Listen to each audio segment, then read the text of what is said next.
Today I'll show you how I would go about speed painting Tomb Kings.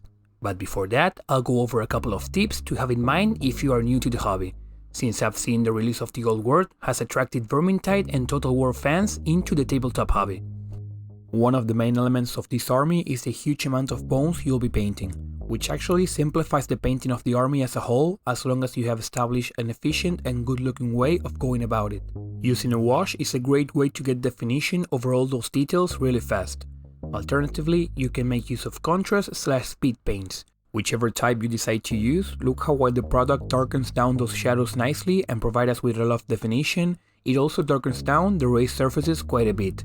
And while this might not be a bad thing depending on the look you want to go for, this first tip I want to make you aware of is that you can dilute the product if you find it too intense. In order to better showcase this, I have heavily diluted this wash, and as you'll see, a completely different result can be obtained with the same product just by modulating the dilution. So don't feel obliged to use your products straight out of the pots, and make use of a test model to find your preferred look. Moving on, it is common to highlight the model after applying shadows. Here I have my skeleton base coated and shaded with the pure wash. In order to highlight it, I could go about using the side of my brush to catch those raised details. Yet when having to paint an army, a more speedy approach is required. That's when dry brushing comes in. Using a makeup brush or just a slightly big one, we can catch those details in seconds. First thing I'll do is remove most of the moisture from my brush, and I'll explain why later. To dry brush, we want to work the paint into our brush and then remove most of it, for example on a paper towel. This way, as we quickly brush over the model, the little paint that remains will catch only on the raised surfaces. Do be mindful not to go along the details such as the ribcage, but against them so the brush won't get inside the recesses. This technique, however, does have two disadvantages. The first is that it tends to give a chalky or dusty look, which can be helped by having your brush not be completely dry, but rather a pinch moist. Artis Opus goes in great detail about this technique, so I suggest any new painters to go check out their content.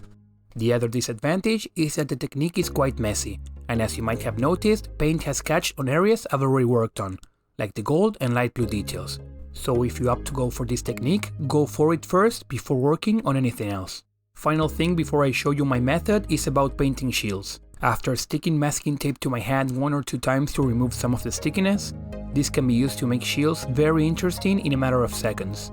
Here I went with a simple half and half style. To get a crispy line, we want to avoid stabbing into the masking tape, and begin the brushstroke in it and move towards the shield. This way, we prevent paint from bleeding under the tape. Also, but not less important, always paint over the lighter of the two colors for a better coverage. Now for my method, I'll make use of oil paints. The first step is to base coat the whole model, preferably with light colors, like the pale sand I use for the bones. Next, I'll make an oil wash by mixing just a pinch of oil with white spirits. I am using the artist made one to avoid the strong smell. One thing I love about oil washes is how much bang you get for your buck. With this 37mm tub, I could make enough wash for at least 4 Tomb King army boxes. With the paint diluted, I'll now wash the whole model. And you might question where the advantage to using oils is compared to a normal acrylic wash. Well, after letting maybe 30 minutes go by, which is the time it may take you to paint a couple tens of units, I can now go back to the miniature and through the use of a makeup sponge or Q-tips, remove the not fully cured oil from the raised surfaces in a couple of seconds. All in all, avoiding the highlight step. Compressing the paint job into base coat, wash and cleanup.